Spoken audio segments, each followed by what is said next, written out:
जैसा कि आप सभी लोग जानते हैं कि हम आपको क्वेश्चन बैंक का सॉल्यूशन बता रहे हैं। तो इस वीडियो में देखिए क्लास 12 केमिस्ट्री का जो कि चैप्टर 7 है, पहले मैं आपको इसका बता रहा हूँ। मैंने फर्स्ट, सेकंड और थर्ड का बता दिया है, ठीक है। और क्योंकि आपका हाफ ईयरली जैसे एग्जाम है तो उसमें 7 P block, D block, F block और ये पूछे जाएंगे, तो इनके मैं आंसर आपको बताता जाऊँगा, ठीक है। तो चलिए पहले हम क्वेश्चन देख लेते हैं। जो कुछ इस प्रकार से ये क्वेश्चंस दिए गए हैं। तो पहला है कि सबसे प्रबल अपचायक है, ठीक है। देखिए मैं इनको समझाऊंगा तो बहुत बड़ी वीडियो बन जाएगी। अगर जिन लोगों को समझना है तो आप हमें कमेंट बॉक्स में बता सकते हैं बिल्कुल आंसर, क्योंकि ये केमिस्ट्री में आंसर बहुत ही कम रहते हैं जो रटने के, लेकिन अगर आप समझ जाते हैं तो रटने की ज़रूरत नहीं पड़ती, ठीक है। तो इस वीडियो में तो मैं आपको जल्दी जल्दी बताता जाता हूँ क्योंकि बहुत जल्द आपके पेपर होने वाले हैं। तो सबसे प्रबल अपचायक है तो ये क्या हो जाएगा, आयोडीन हो जाएगा, क्योंकि परमाणु आकार बड़ा होता है इसका। इसके बाद है सबसे दुर्बल अम्ल है, तो आपको सबसे दुर्बल अम्ल बताना है, ठीक है। तो सबसे दुर्बल अम्ल जो होगा वो हाइड्रोजन आयोडाइड हो जाएगा, ठीक है। तो क्या यहाँ पर ये हाइड्रोजन फ्लोराइड एफ होना चाहिए, क्योंकि ये आई है, ये फैथ, तो इसका जो दुर्बल होगा वो हाइड्रोजन फ्लोराइड हो जाएगा। यहाँ पर इन्होंने दोनों ही एच आई दे दिया, हाइड्रोजन आयोडाइड, तो यहाँ पर इन्होंने मिसप्रिंट कर दिया, तो आप यहाँ पर एच एफ कर लीजिए। तो सबसे दुर्बल अम्ल आपका हाइड्रोजन फ्लोराइड हो जाएगा, ठीक है। बट अगर आपको जब इनमें कंपेरिजन करना है हाइड्रोजन आयोडाइड HCl और HCbR में, तो आपको क्या करना है, आप जानते हैं कि जो समूह 17 होता है पहले फ्लोरीन से होता है, पर क्लोरीन, ब्रोमीन और आयोडीन, ठीक है। तो देखिए फ्लोरीन सबसे दुर्बल अम्ल होगा, फिर इसके बाद क्लोरीन। अब चूंकि इन्होंने आयोडीन दिया है तो आपको ये वाला आंसर करेक्ट हो जाएगा, यहाँ पर हाइड्रोजन क्लोराइड।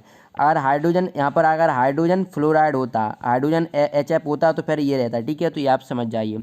इसके बाद चलिए सब नेक्स्ट देख लेते हैं। सर्वोच्च इलेक्ट्रॉन बंधुता की कमी होती है, तो सर्वोच्च इलेक्ट्रॉन बंधुता की होती है, मतलब आपको किसकी बताना है, तो ये क्लोरीन आयन क्लोरीन की होती है। इसके बाद है समान ताप पर ब्रोमीन एक द्रव है, ठीक है। तो यहाँ पर आपको लिख देना है समान ताप पर ब्रोमीन द्रव होती है।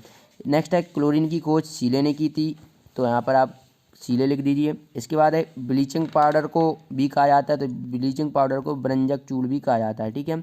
ब्रंजक चूर्ण भी कहा जाता है ब्लीचिंग पाउडर को।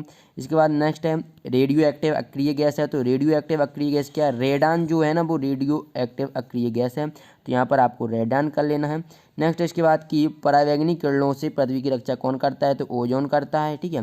नेक्स्ट है प्रशीतक में किस गैस का उपयोग किया जाता है, तो दोस्तों प्रशीतक में क्या अमोनिया गैस का उपयोग किया जाता है, तो ये आपको अच्छी तरीके से कर लेना है। चलिए इसके बाद नेक्स्ट देख लेते हैं। तो नेक्स्ट है जल का घनत्व किस ताप पर अधिकतम होता है, तो ये क्या 4 डिग्री सेंटीग्रेड पर होता है, ठीक है। तो इसका आपको ये वाला कर लेना है, क्योंकि ये इंपॉर्टेंट है, आपके क्वेश्चन पेपर जो होने वाले हैं इनमें यहीं से पूछे जाएंगे, तो इनको अच्छी तरीके से कर लीजिए। इसके बाद है कशिश का तेल जिसे किंग ऑफ केमिकल भी कहते हैं का नाम बताइए, ठीक है। तो ये क्या सल्फ्यूरिक अम्ल हो जाएगा, सल्फ्यूरिक अम्ल, ठीक है। सल्फ्यूरिक एसिड इसका फॉर्मूला क्या होता है, H2SO4 होता है, और मेन बात इसे अम्लों का राजा भी कहा जाता है, तो ये भी आप ध्यान में रखें। नेक्स्ट है इसके बाद समूह 17 के तत्वों को कैल्कोजन कहा जाता है, तो ये असत्य है, क्योंकि समूह 17 के तत्वों को हेलोजन कहा जाता है, ठीक है। तो ये आप ध्यान में रखना। इसके बाद आयोडीन समान ताप पर द्रव होता है, तो आप आयोडीन क्या समान ताप पर हमेशा ठोस पाया जाता है, तो ये भी असत्य हो जाएगा, तो ये आप असत्य कर दीजिए। ऑक्सीजन की खोज प्रिस्टेले ने की थी, तो ये उन्होंने मदद करवाई थी, तो ये भी सत्य हो जाएगा। निम्नलिखित में से कौन सा हैलाइड अधिक अम्लीय है, तो यहाँ पर अम्लीय बोल रहा है, तो क्या जिसकी ऑक्सीडेशन नंबर अधिक है वो अधिक अम्लीय होता है, तो यहाँ पर फास्फोरस पेंटाक्लोराइड की जो फास्फोरस की ऑक्सीडेशन नंबर है वो +5 है, और यहाँ पर आप देखेंगे तो 3 होगी, 3 होगी, 4 होगी, तो ये वाला करेक्ट आंसर हो जाएगा, तो आप ये वाला कर लीजिए। नेक्स्ट इसके बाद किस यौगिक में ऑक्सीजन +2 ऑक्सीकरण अवस्था प्रदर्शित करता है, तो यहाँ पर -2 है, यहाँ पर -2 है, तो यहाँ पर और यहाँ पर +2 है, तो ये वाला आंसर करेक्ट हो जाएगा। चलिए नेक्स्ट देख लेते हैं हम। अमोनिया को शुष्क बनाया जाता है सल्फ्यूरिक अम्ल की मदद से, PTO3 की मदद से, निर्जली CaCl या कोई नहीं, तो इसका आंसर हो जाएगा कोई नहीं, तो यहाँ पर आपको ये कर देना कोई नहीं, ठीक है। और अगर आपने और मैंने वीडियो बना दी है, अगर नहीं देखे हैं तो लिंक मिलेगी आपको डिस्क्रिप्शन बॉक्स में, वहाँ पर आप जाकर देख सकते हैं, ठीक है। अब नेक्स्ट है यहाँ पर इन्होंने क्या दिया कि H3PO3 एक है, प्रथम कोटि की अपक्रिया, द्वितीय कोटि की अपक्रिया, तृतीय कोटि की अपक्रिया, इनमें से कोई नहीं। पहली बात तो ये क्या इन्होंने 4 चैप्टर का पूरा मटेरियल दे दिया, तो यहाँ पर इनसे या कोई मिसप्रिंट या कुछ भी हो गया होगा, तो इसका आंसर यहाँ पर, क्योंकि H3PO3 में अभी आपको देखिए ये नीचे आएगा PTO3 बनाता है, तो इसी प्रकार से इसका कोई आंसर होगा, लेकिन इन्होंने यहाँ पर ये जो ऑप्शन दिए हैं वो सही नहीं दिए हैं, तो ये यहाँ पर ये नहीं हो पाएगा इसका, ठीक है। चलिए 20वां देख लेते हैं। निम्न में से कौन सा P2O3 बनाता है? तो आपको बताना है जो निम्न में से कौन सा जो है P2O3 बनाता है। तो इसका क्या हो जाएगा, तो इसका दोस्तों हो जाएगा H3PO3। जो निम्न में से जो P2O3 होता है ना वो अम्ल बनाता है, वो क्या बनाता है, H3PO3। तो इसका आपको कर देना है H3PO3। चलिए नेक्स्ट देख लेते हैं। नेक्स्ट है SO2 के विरंजन क्रिया का कारण है, तो ये क्या अपचयन है, तो यहाँ पर आपको अपचयन कर देना है। वीडियो पसंद आ रहा है तो वीडियो को लाइक कर लें और चैनल को सब्सक्राइब कर लें। ऐसी वीडियो पाने के लिए फुल सॉल्यूशन आपको इस चैनल पर प्रोवाइड कराया जा रहा है। Physics, chemistry, mathematics, Hindi. अभी हिंदी के आए नहीं है क्वेश्चन पेपर, बहुत सारे कमेंट आते हैं, ठीक है। सल्फ्यूरिक अम्ल के औद्योगिक निर्माण में प्रयुक्त उत्प्रेरक होता है, तो ये B2O5 होता है, ठीक है। इसके बाद चलिए नेक्स्ट देख लेते हैं। अमोनियम विलयन पर्याप्त घुल जाता है। अगर आप सॉल्यूशन में देखेंगे, जो आप परीक्षा बोध या अध्ययन लेते हैं, तो इसमें कॉपर हाइड्रोक्साइड दिया रहता है, ठीक है। लेकिन चूंकि ये इसमें देखिए ये तो बिल्कुल नहीं घुलता है, ये भी नहीं घुलेगा, लेकिन ये जो प्रबल होता है ये बहुत ही जल्दी घुल जाता है। तो इसका आंसर आपको AgI सिल्वर आयोडाइड कर लेना है, ठीक है। तो ये भी नहीं होगा। चलिए इसके बाद नेक्स्ट देख लेते हैं हम। आपको प्रश्न क्रमांक 24 में दिए हुए हैं इस प्रकार से।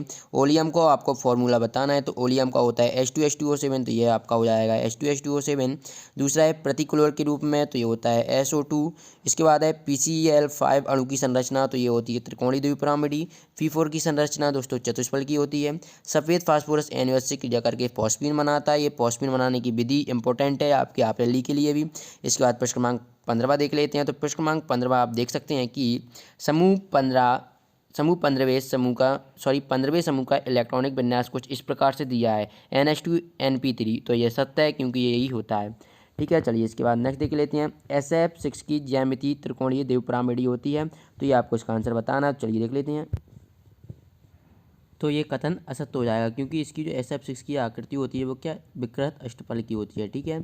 तो इस वीडियो में हमने ये देखा है जो कि 7 चैप्टर है आपका, इसके आंसर देखे हैं। नेक्स्ट वीडियो में अगर आप बहुत जल्द आने वाले हैं, जैसे कि आप APLE भी एग्जाम चल रहे हैं, तो इसमें P block, D block, F block, उपसय संयोजी रसायन और दैनिक जीवन रसायन पूछे जाएंगे। तो बहुत जल्द वीडियो आने वाली हैं।